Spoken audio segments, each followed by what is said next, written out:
Okay. Very exciting weekend ahead. Vikings preseason opener.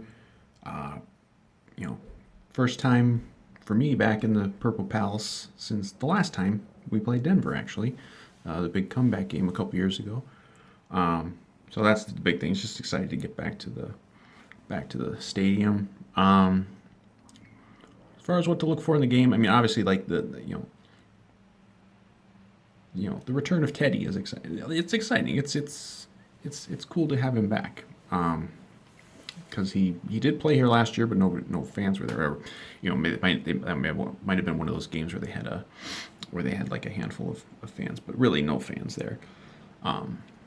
So he's not going to start the game. I guess you're going to have Drew Lock out there, but I'm guessing he maybe plays the second half or something. Um, but that'll be cool to see Teddy again because you know I'm one of those Vikings fans who will always have a soft spot for Teddy because just he's a very likable guy. Obviously, the hard luck story with the injury and everything. Who knows what would have happened with his career if that had never happened. It's just it's one of those what ifs. What are you gonna say? Um, you know, but so that would be cool. As far as the Vikings, you know, we know some of the guys we're not going to see. We're not going to see Daniil Hunter. He's not going to be in there. Uh, we're not going to see any of Kellen Mond, which is not surprising because he didn't uh, he didn't even get out there for practice for 10 days. Um, um, and obviously, Darisaw is not going to be out there, and so we're not going to see him. Starters, hard to say. Probably not going to see him for more than maybe a quarter. It's a little different now, obviously, with 3 preseason games instead of 4. Obviously, last year there were no preseason games, but there's the 3 games and then the big gap. There's like a 2.5 week gap between the last preseason game in KC and the opener in Cincy. So you know, I don't know if it's going to be one of those this year where maybe they play starters in that last preseason game a little bit. I guess they probably would because otherwise that's like what was it? What would it be like you know 3+ weeks with no action? I don't know if they want to do that. Um, um, but yeah, so probably won't see too much of like Cousins and Cook, and I mean maybe we won't see any of Cook. Jefferson, I don't think is going to play. I don't know if that's. Oh, of course, it's official because he's not even a certainty for week 1. But who knows?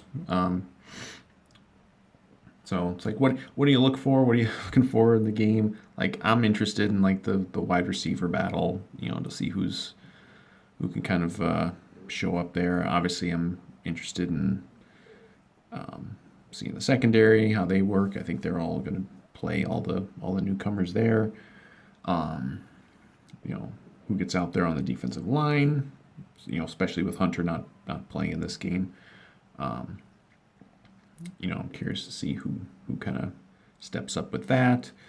Um, it's interesting to see what happens with the offensive line because obviously Darisaw's out, but the guys who are going to probably start on the line are guys who are probably going to start week 1. So barring injury, but so I'll be interested to see how that pans out. I guess Denver's a pretty good defense to go against to kind of see where you're at. Um, I guess we'll see what happens with the kicker. Um, um,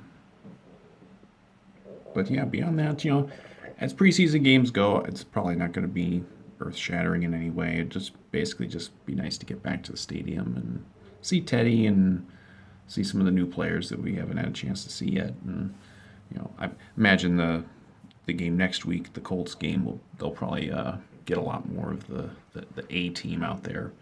But I'm looking forward to getting back to the Purple Palace because I haven't been there. Really, nobody's been there for a very long time.